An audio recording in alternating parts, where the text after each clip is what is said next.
भाद्रपद महीने के कृष्ण पक्ष में जब श्री कृष्ण जन्माष्टमी आती है, उसके बाद शुक्ल पक्ष की अष्टमी को हरिप्रिया श्री राधा जी का जन्म हुआ। वृषभानुपुरी नाम की एक सब रत्नों से भरी सुंदर नगरी है, जहाँ सुवर्ण और मणिमाणिक्य से सुसज्जित विचित्र रंग के भवन और प्रांगण हैं।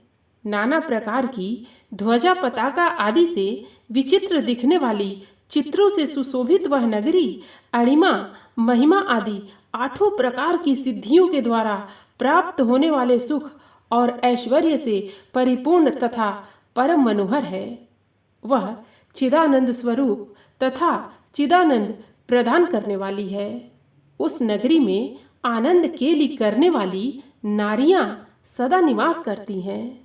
उसी नगरी में सारे शुभ लक्षणों से युक्त विनोदशीला अति सुंदरी, जगत के मन को मोहने वाली अति गुह्या रूपा श्री राधा नाम की देवी प्रकट हुई।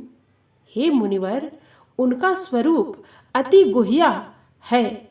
वह मूढ़ लोगों और असंतों के सामने कथनीय नहीं है। नमस्कार मित्रों, आज हम श्री राधा के स्वरूप एवं माधुर्य की महिमा लेकर उपस्थित हैं। मित्रों, प्रसंग में आगे बढ़ने से पहले आप हमारे चैनल को अवश्य सब्सक्राइब कर लेना, वीडियो को लाइक और अपने मित्रों से शेयर करना, एक छोटा सा कमेंट्स लिखकर हमारा उत्साहवर्धन जरूर करना। मित्रों, तो आइए चलते हैं प्रसंग की ओर।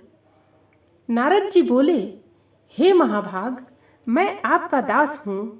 प्रणाम करके पूछता हूँ, बतलाइए, श्री राधा देवी लक्ष्मी हैं या देवपत्नी, महालक्ष्मी हैं या सरस्वती हैं? क्या वे अंतरंग विद्या हैं या वैष्णवी प्रकृति हैं? कहिए, वे वेद कन्या हैं, देव कन्या हैं अथवा मुनि कन्या हैं? सदाशिव बोले, हे मुनिवर, अन्य किसी लक्ष्मी की बात क्या कहें। कोटि कोटि महालक्ष्मी उनके चरण कमल की शोभा के सामने तुच्छ कही जाती हैं। हे नारद जी, एक मुंह से मैं अधिक क्या कहूँ। मैं तो श्री राधा के रूप लावण्य और गुण आदि का वर्णन करने में अपने को असमर्थ पाता हूँ। उनके रूप आदि की महिमा कहने में भी लज्जित हो रहा हूँ। तीनों लोकों में कोई भी ऐसा समर्थ नहीं है जो उनके रूप आदि का वर्णन करके पार पा सके। उनकी रूप माधुरी जगत को मोहने वाले श्री कृष्ण को भी मोहित करने वाली है। यदि अनंत मुख से चाहूं तो भी उनका वर्णन करने की मुझ में क्षमता नहीं है। नारद जी बोले, हे प्रभु, श्री राधिका जी के जन्म का महात्म्य सब प्रकार से श्रेष्ठ है। हे भक्त वत्सल, उसको मैं सुनना चाहता हूँ। हे महाभाग, सब व्रतों में श्रेष्ठ व्रत श्री राधा अष्टमी के विषय में मुझको सुनाइए। श्री राधा जी का ध्यान कैसे किया जाता है? उनकी पूजा अथवा स्तुति किस प्रकार होती है? यह सब मुझसे कहिए।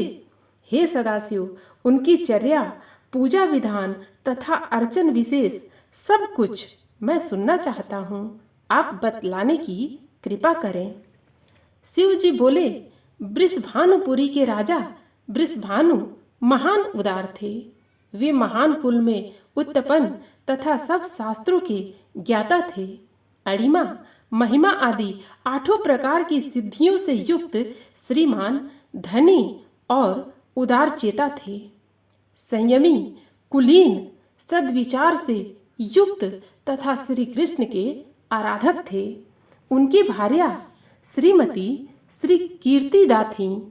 वे रूप यौवन से संपन्न थीं और महान राजकुल में उत्पन्न हुई थीं। महालक्ष्मी के समान भव्य रूप वाली और परम सुंदरी थीं। वे सर्व विद्याओं और गुणों से युक्त कृष्ण स्वरूपा तथा महापतिव्रता थीं।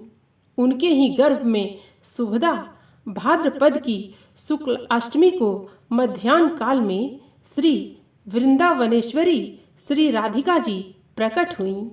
वेद शास्त्र तथा पुराण आदि में जिनका कृष्ण वल्लभा कहकर गुणगान हुआ है, वे श्री राधा सदा श्री कृष्ण को आनंद प्रदान करने वाली साध्वी कृष्ण प्रिया थीं। हे महाभाग, अब मुझसे श्री राधा जन्म महोत्सव में जो भजन पूजन अनुष्ठान आदि कर्तव्य हैं उन्हें सुनिए।